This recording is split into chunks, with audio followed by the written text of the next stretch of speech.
So assume I have measurements at times x1, x2 up to xn, and the measurements are f of x1, f of x2, f of xn, or the average value is the sum of all the f's and then divided by the number, how many we got.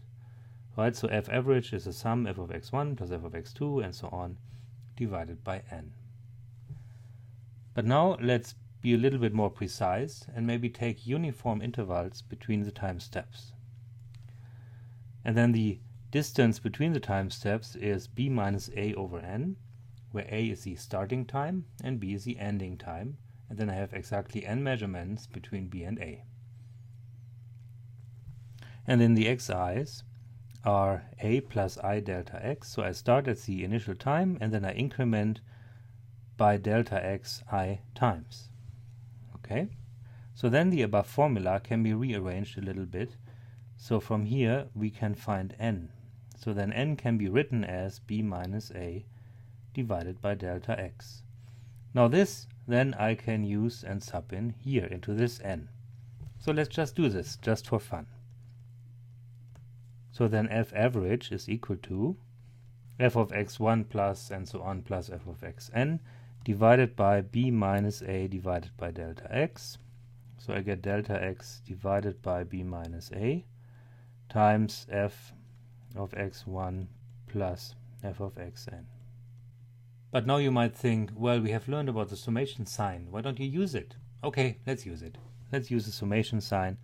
So then I can write this to be 1 over b minus a, and then the sum I equals 1 to n, f of xi, right, the summation index becomes the index inside the f's, times delta x, which is a common factor. So I can write it like this. This looks like a Riemann sum, doesn't it? It looks like a Riemann sum. And in fact, it is. So this is a Riemann sum. And so what happens as n goes to infinity? Limit n goes to infinity of 1 over b minus a, sum I is 1 to n, f of xi delta x.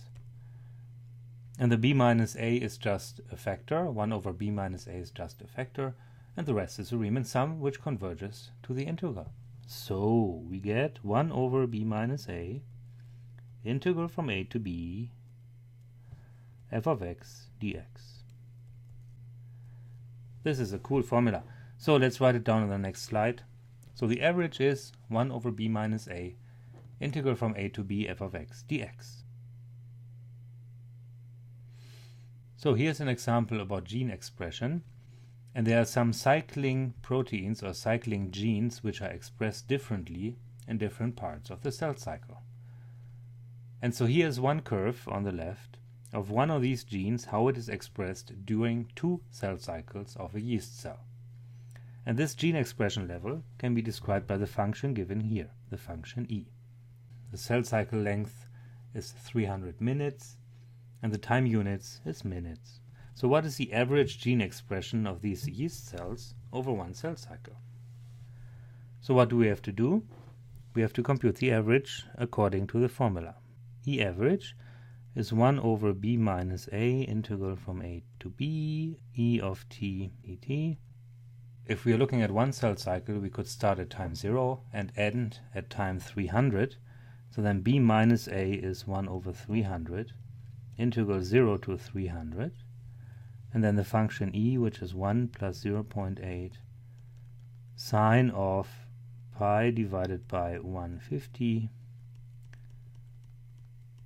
t minus 120 dt. So here we have a beautiful integral to solve, and we cannot find an antiderivative directly, but we can use substitution. So we substitute u to be the thing in this sign. So u is pi divided by 150 t minus 120. Then du is pi divided by 150 times dt. But we also need to transform the domain boundaries. So then if t is equal to 0, which is the lower limit, then u becomes pi divided by 150 times minus 120. And then this can be simplified, which is minus 4/5 pi. And then if t is equal to 300, then u becomes pi over 150. So sub in 300, we get 180. So this is 6/5 times pi. So then we can do the substitution in this integral. I'm running a bit out of space, so I do this on an extra page. So here's the formula again, and I sub in what we just substituted. So then we have 1 over 300. The lower limit became minus 4/5 pi. The upper limit was 6/5 pi. And then the 1 is a 1, 0.8 stays, sine stays, but inside the sine we have u. dt is right here. So dt is 150 divided by pi. So then this times 150 divided by pi du. So now we have an integration of u, but maybe let's first work with the constants. 1 over 300 in front and 150 divided by pi here. So together this is 1 over 2 pi.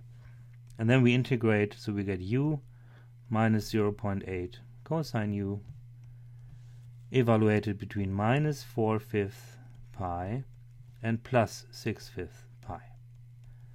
So we can sub in those numbers for u, evaluate the integral, and you will find that you get actually the value equal to 1. So the average value seems to be equal to 1. So meaning after all this we get equal to 1 right here. So let's look at the graph. So here's a graph. If I draw a line at e is equal to 1, yeah, it looks like the average, right? It looks pretty much to be in the middle.